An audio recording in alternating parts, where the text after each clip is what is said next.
Bonjour, bienvenue dans un petit bijou mèche-vent, un petit bijou noir et or qui abrite un concept particulièrement innovant, les grands crus de fondu. Et aujourd'hui, nous allons rencontrer Thomas Lecomte qui va nous dire tout sur cette idée de génie. Bonjour Thomas.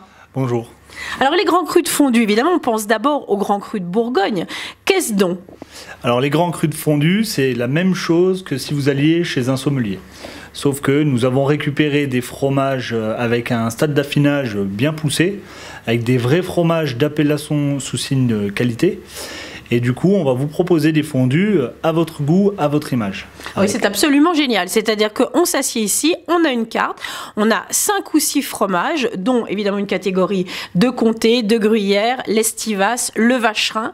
Et en fonction de nos goûts, de nos envies du moment, nous commandons par exemple une fondue corsée ou une fondue plus douce. Voilà, c'est ça. Alors, on propose de faire les mélanges de justement ces fromages. On a plusieurs stades d'affinage sur chacun d'entre eux, le comté, le beaufort, l'étiva, le fromage suisse. Et avec ces fromages et ces stades d'affinage, on va composer une fondue avec des caractéristiques, des goûts plutôt prononcés, plutôt doux, une texture différente, chacun à son image. Voilà, c'est-à-dire que c'est une fondue sur mesure, on peut le dire. Sur mesure, du sur-mesure, sur mesure. Dans un lieu magnifique qui est donc au cœur de l'hôtel M, à 2 pas du centre de Megève, et qui est donc animé par toi, qui porte donc le nom de fromagier, comme sommelier. Exactement, donc c'était un petit rappel pour le sommelier, mais avec le fromage. Alors, donc, au grand cru fondu du M de Megève.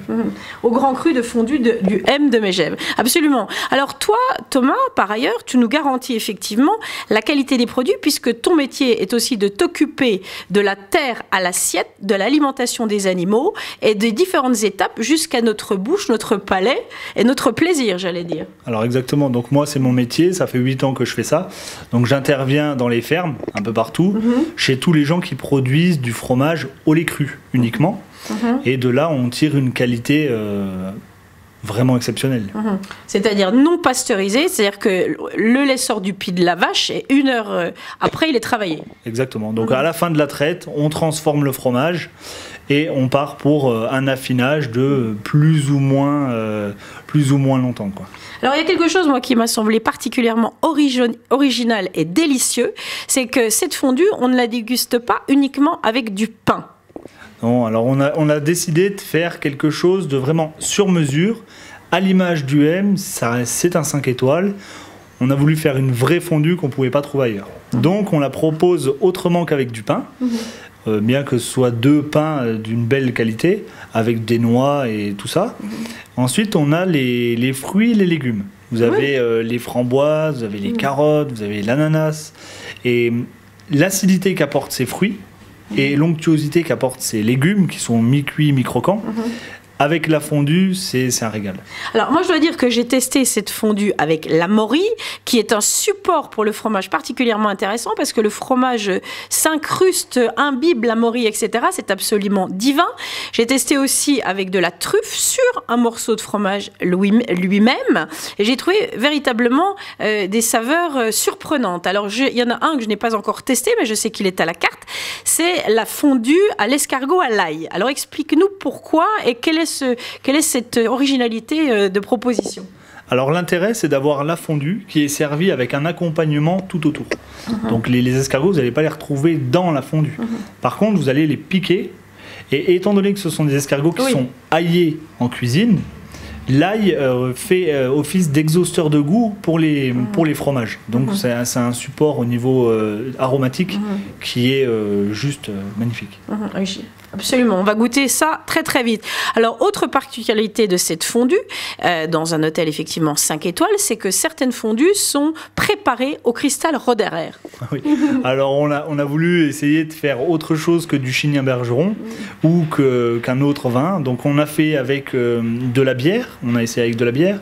On le fait justement au Chignin, on peut le faire au vin jaune du Jura et au cristal de Roederer qui reste la référence en termes de champagne. Alors effectivement, est-ce que j'ai des clients qui qui commandent cette fondue-là, par exemple dans les périodes de fête comme maintenant? Oui. Alors avec le champagne, avec les truffes, ça se marie vraiment très bien.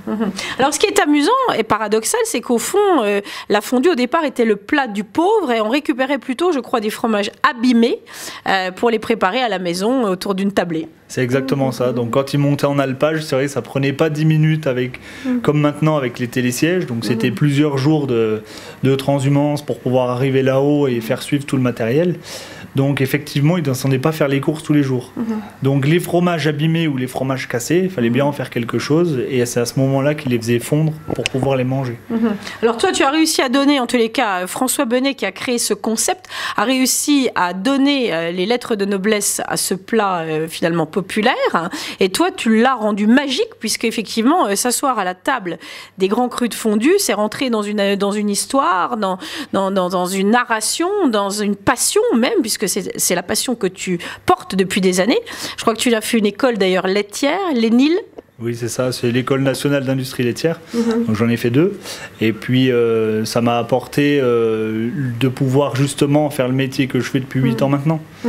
Et de pouvoir faire découvrir ces grands crus fondus aux personnes et parler un peu de la poésie du terroir français que nous apportent les fromages, quoi. Alors il y a effectivement d'ailleurs des fromages, ce qui m'a étonné dans tes explications, qui ont 41 mois d'affinage. Exactement, c'est 41 mois, pas 41 ans. Mais non, je parlais de mon âge là. Mais 41 mois d'affinage, effectivement, pour le compter, comme on l'avait. Certains trouveront que c'est un peu hérétique parce que ce sont des fromages au top de la qualité qui sont présentés sur plateau. Mais je vous assure que fondu, c'est absolument divin. En tous les cas, tu nous mets l'eau à la bouche, si je puis dire. Moi, maintenant, j'ai envie de vérifier les différentes versions de la fondue. Thomas, je te remercie beaucoup et je vous invite vivement à découvrir cet endroit extrêmement chic, d'ailleurs, où on mange un plat qui est extrêmement convivial dans une proposition originale. Merci beaucoup, Thomas. Merci, merci.